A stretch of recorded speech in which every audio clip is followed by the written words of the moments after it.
There are many ways to get inspired, but how does one channel into the energy of great art and make it spur one's own creation? We both make our living as artists, working in different mediums, varying from various forms of visual art to text, writing, and making music. But a few months ago, we found ourselves feeling artistically constipated. We felt we needed new ideas for our creations, a fresh way of approaching the whole artistic process, and to become more productive. Both being big fans of Frank Zappa, we decided on taking a much more straightforward approach to the whole idea of getting inspired. We came up with the idea to listen to one Frank Zappa album every week and use that as a starting point for our own creative process. The rules were simple. Each one of us would have to come up with at least one creation every week inspired by that particular album. This is kind of like a 30-day challenge, but this will be a weekly challenge that will last for almost 2 years, because Frank Zappa's body of work is enormous. We're talking some 94 albums, 950 compositions, and a total of 120 hours of playing time. If you listen to Frank Zappa for 8 hours every day, 5 days a week, it will take you 3 weeks to listen to it all. Or, if you will, the same amount of time it takes to grow a decent mustache.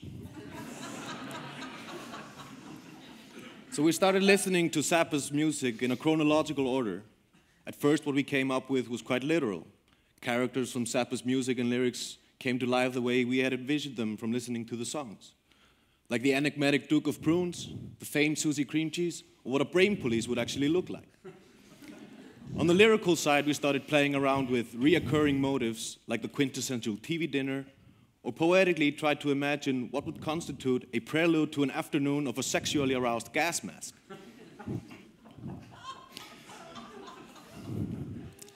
Not only was Frank Zappa immensely productive, he had a very distinctive approach to the process of creating. He rarely performed a musical piece the same way twice, and he would, throughout his whole career, revisit motifs, both lyrical and musical, and try them out in new and different contexts. Now, Frank Zappa once said, say if a novelist comes up with a great character for a book, why should this character only be allowed to go to one party? In accordance, Zappa's body of work is full of intertextuality, and listening through his albums, you see a constant transmutation happening. In other words, the creative process overwrites the creation itself. Hardened by Zappa's wisdom, we created a blog called Melting the Chrome, where we gather our ideas and sketches throughout this whole process. So far, we've been doing mostly pictures and text, but next week, the whole project might evolve into something totally different. The main emphasis here is to keep a constant flow of ideas and creations. Everyone in this room has different interests, but all of you must at some point been inspired by a master in your field and sort of wish that his or her creativity could rub off on you. If you're a songwriter, maybe you always wanted to get around to listen to every record recorded by Bob Dylan, which is an amount of time where you could muster some facial hair, I guess. Or if you're an aspiring screenwriter, watch every episode of Guiding Light, in which case you might have a really long beard or something. If not a long one, at least an ugly one, you know?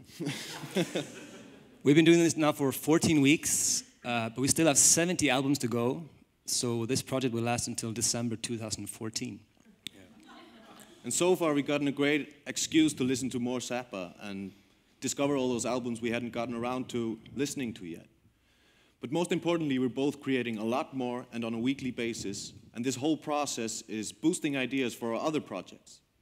There are many ways to get inspired, and this is one way of growing your metaphorical and artistic mustache. We invite everyone to follow this whole process at meltingthechrome.tumblr.com. We leave you now with a random piece of Frank Zappa's wisdom. Thank you very much. Thank you.